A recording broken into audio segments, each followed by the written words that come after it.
Hi there folks, this is Jason. Hope you're okay today. It's good to see you, and love to everybody out there.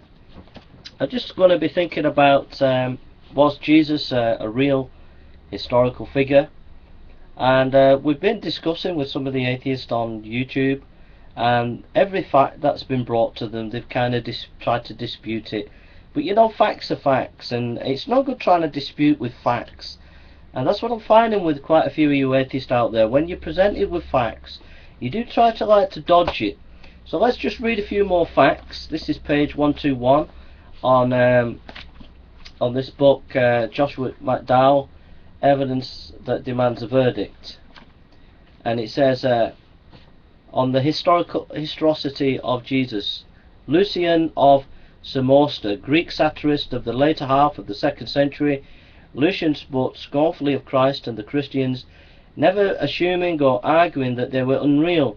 As Lucian said, the Christians, you know, worship a man to this day, the distinguished personage who introduced their novel rites and was crucified on that account. You see, these misguided creatures started with the general conviction that they are immoral for all time, which explains the contempt of death and voluntary self-devotion which are so common among them, and then it was impressed on them by their original lawgiver that they are all brothers for the moment that they are converted and deny the gods of Greece and worship the crucified sage and live after his laws. All this they take quite on faith, with the result that they despise all worldly goods alike, regarding them merely on common property.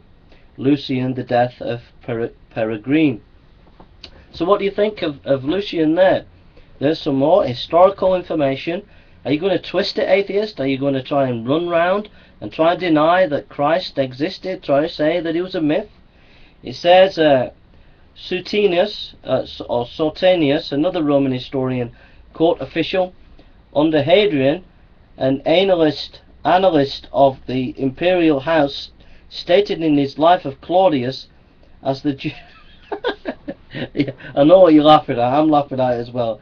As the Jews were making constant disturbances at the investigation of Christus, another spelling of Christus, he, Claudius, expelled them from Rome. Luke refers to this event in Acts 18 verse 2, which took place in AD 49. In another work, Suetus wrote about the fire that swept through Rome in AD 64 under the siege of Nero. Suetus recounts the punishment by Nero was inflicted on the Christians, a class of men given to a new and mischievous superstition.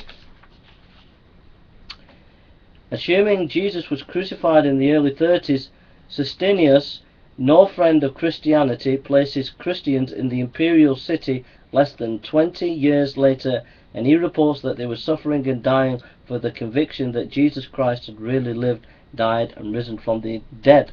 So what do you think of that piece of evidence, atheist? Then we look at Pliny the Younger, governor of Bithynia in Asia Minor, AD 112. Pliny was writing the Emperor Trajan to seek counsel as to how to treat the Christians. He explained that he had been killing both men and women, boys and girls, and there were so many being put to death that he wondered if he would continue killing anyone who was discovered to be a Christian, or if he should kill only certain ones. He explained that he had made the Christians bow down to the statues of Trajan. Pliny goes on to say that he also made them curse Christ, which a genuine Christian cannot be induced to do. In the same letter he says of the people being tried, they affirmed, however, that the whole of their guilt or their error was that they were in the habit of meeting on a certain day before it was light, which they sang in alternate verse a hymn of Christ as to God, and bound themselves to a solemn oath not to do any wicked deeds, but never to commit any fraud, theft, adultery, never to falsify their word, not to deny trust when they should be called upon to deliver it. So that's another piece of evidence. F.F. Bruce, check out F.F. Bruce, atheist. Google F.F. Bruce. I mean, here is a top world-class scholar. He was at Manchester University. He's passed away now a few years ago. But top world-class scholar says this: the gospel account of the darkness which fell upon the land during Christ's crucifixion was well known and required a naturalistic explanation from non-Christians. Thales did no doubt not doubt that Jesus had been crucified and that an annual event had occurred in nature that required an explanation. What occupied his mind was coming up with a different interpretation. The basic facts were not called into question. So the basic facts of who Christ was in history was not questioned even by those early Roman historians and writers. Another example, Thales, one of the first secular writers who mentioned Christ is Thales. Dated perhaps around AD 52, Thales wrote a history of the Eastern Mediterranean world from the Trojan War to his own. Unfortunately, his writings now exist only in fragments that have been cited by other writers. One such writer is Julius Africanus, a Christian who penned his work around AD 221. One very interesting passage relates to a comment by Thales about the darkness that enveloped the land during the late afternoon hours when Jesus died on the cross. As Africanus reports, Thales, in the third book of his histories, explains away this darkness as an eclipse of the sun, unreasonably, as it seems to me, unreasonably of course, because a solar eclipse could not take place at the time of the full moon, and it was at the season of the Paschal full moon that Christ died. Julius Africanus, Chronography 8:1. This reference shows that the gospel account of the darkness fell upon the land during Christ's crucifixion was well known and required a naturalistic explanation from the non-Christians.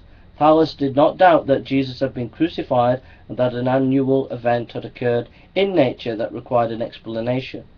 What occupied his mind was the task of coming up with a different interpretation. The basic facts were not called into question. It's getting pretty bad for you atheists. You've got to admit the historicity of Jesus Christ. Do you admit, atheists, that Jesus Christ was a historical figure or not? Because the facts are quite clearly demonstrating that is the case. Next one is Phlegon, or Phiegon. I'm a bit dyslexic, so that's why. Sorry, it's Phlegon. Phlegon. Another secular authority, Phlegon, wrote a history called Chronicles. While this work had been lost, Julius Africanus preserved a small fragment of it in his writings. Like Thales, Phlegon confirms that darkness came upon the earth at Jesus' crucifixion, and he too explains it as the result of a solar eclipse. During the time of the Tiberius Caesar, an eclipse of the sun occurred during the full moon. Africanus, Chronography. Aside from Africanus, Phlegon's reference to this event is also mentioned by the 3rd century Christian apologist Origen and the 6th century writer Philippon. So what do you think of Phlegon? I'll write these names down for you and give you some articles that you can go and read. So that's another piece of information, atheist. What do you think of that? And then finally, Mara bar Serapion.